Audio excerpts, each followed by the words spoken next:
Hello everyone, welcome back to more AEW on TEW 2020. We'll continue the road to Full Gear, as we have the Motor City Machine Guns defeating Janela and Kiss to start off our show of Dark.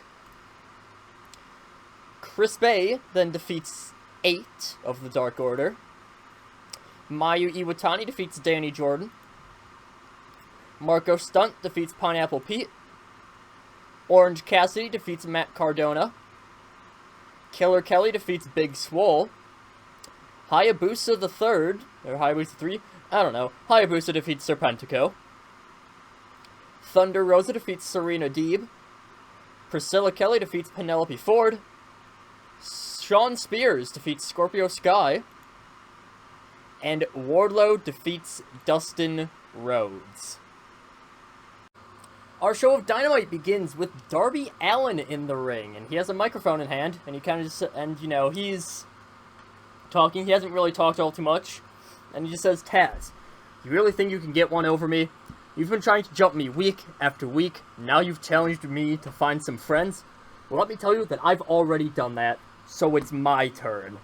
Get out here. We're having our 3-on-3 match now, Taz. Unless you're scared. And Taz, he does answer the call. Him and his crew, they come over and they're like, alright, what the hell is this? And Kenny oh, shoot, I misordered this. After this, we'll have something where it's Kenny Omega shows up and Nathaniel Murphy, who is he's usually just on Dark, graduated from the Nightmare Academy a few weeks back. I really like his stats, so I'm kind of giving him almost the Will Hobbs push right now. Giving him some pretty big storyline heat in there. But Kenny Omega ends up picking up the win, pinning Ricky Starks. 25 for someone with not that much pop is pretty good. Kenny Omega head and shoulders above everyone else as expected. And yeah, this is just that segment. I just misplaced it. Deonna Purrazzo then defeats AJ Mendez after MJF distracts Mendez. And so afterwards, MJF, he slides into the ring, he has a mic, and he says, well, you've already seen some of what I'm capable of in terms of helping you ladies out. I've offered time and time again, and now Deonna's picked up another win over AJ Mendez. Just think how much I'll be able to help you out when it comes to that sweet championship match at Full Gear. How I'll be able to help you keep Mayu Iwatani or Kairi Hojo out of the way. We all know that we're better than everyone else, and we know it. So, you said you would have an answer for me. What will it be? So Tenille and Deonna, they kind of look at each other, and eventually, they shake MJF's hand. So, the VIP's Club now adds MJF. MJF has joined. Basically, this is a big stable of people who are much more important than everyone else in their own minds. After this, Maki Ito and Abaddon are interviewed backstage by Renee Paquette about their victory at the tag tournament. And Maki Ito, she's the mouthpiece of the group, and she says, because she is fluent in English, so I'm not going to try to do anything where it's like, using the accent, but she just says, we are the cutest and the greatest tag team, Renee. I don't care what those damn VIPs say, because these medals prove that we're the cutest. Right, Abaddon? And Abaddon probably just, creepy stuff. Maki just kind of plays it off like it's nothing. Renee's probably visibly shaken a bit. Maki says, well, after Full Gear, we're making a title bid for Hikaru Shida. We don't even think that Tenille or Deonna will win. Right, Abby? And again, Abaddon just, and we have promised title shots from these medals, and we want Abaddon. She kind of cuts her off and just says, shiny special, Abaddon want more shiny. So Abaddon's still acting very different, very attracted to the shiny. So we'll see where that goes from there. After this, oh! Well, that's something to keep in mind. Adam Page defeats Jacob Fatu in a 72 rated match because they have great chemistry. Alright. Afterwards, Moxley's music plays. He marches to the ring and he slides in. He has his mic in hand. Comes face to face with Page. Moxley says, "You're doing well for yourself, Page." Promise you a title shot if you help me win that 3-on-3. Well, you certainly did. Bandito, you listen up too, because this also applies to you. Paige, next week, me and you will have a title match. Bandito, you're the week after.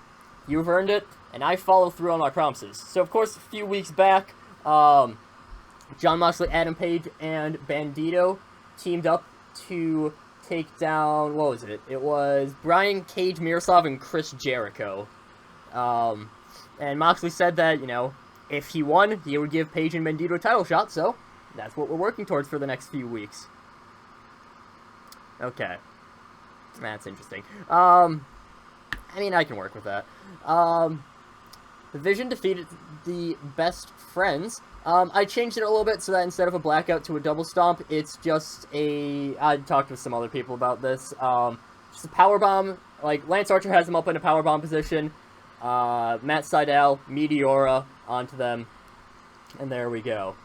So, yeah. The Vision, they defeat the Best Friends. I'll just remove Jake Roberts as Matt Sydal's manager.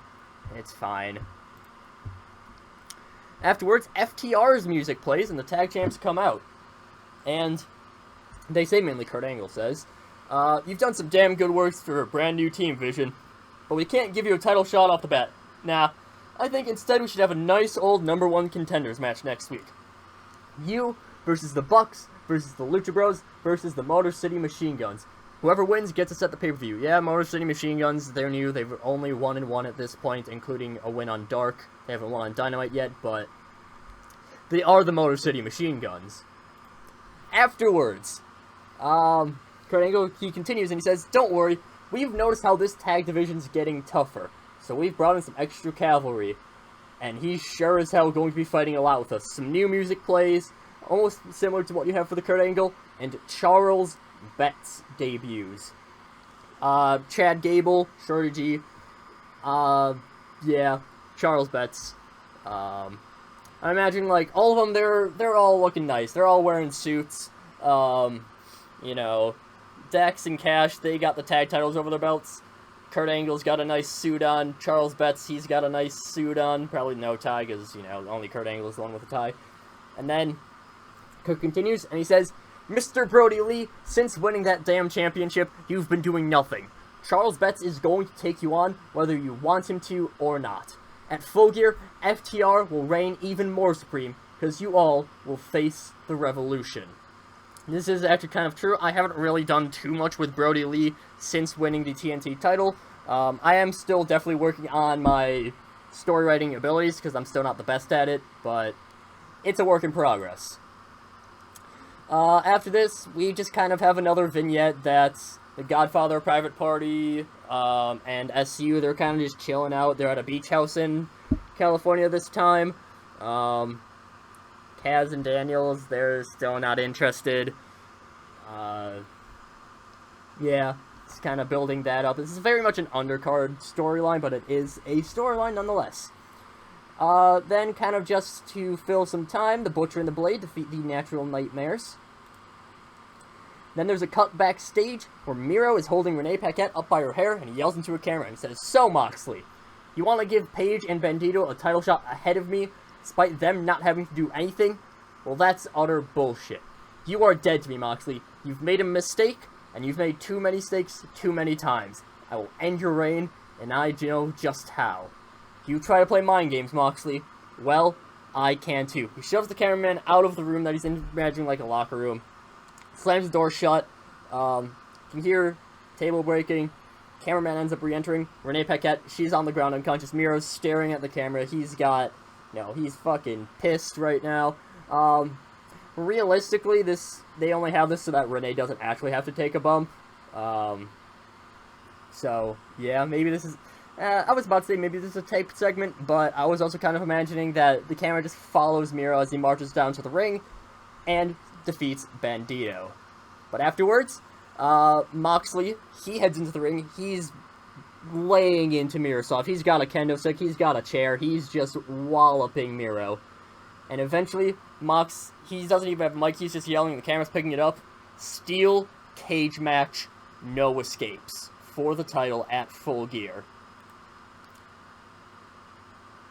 I expected that show to be a little bit better, especially with that 72 rated match, but that's still fine, so I'll take it. And next week we have confirmed this big tag team four-way, and then also Jon Moxley versus Adam Page for the title. So, we'll continue with that, continue our road to Full Gear.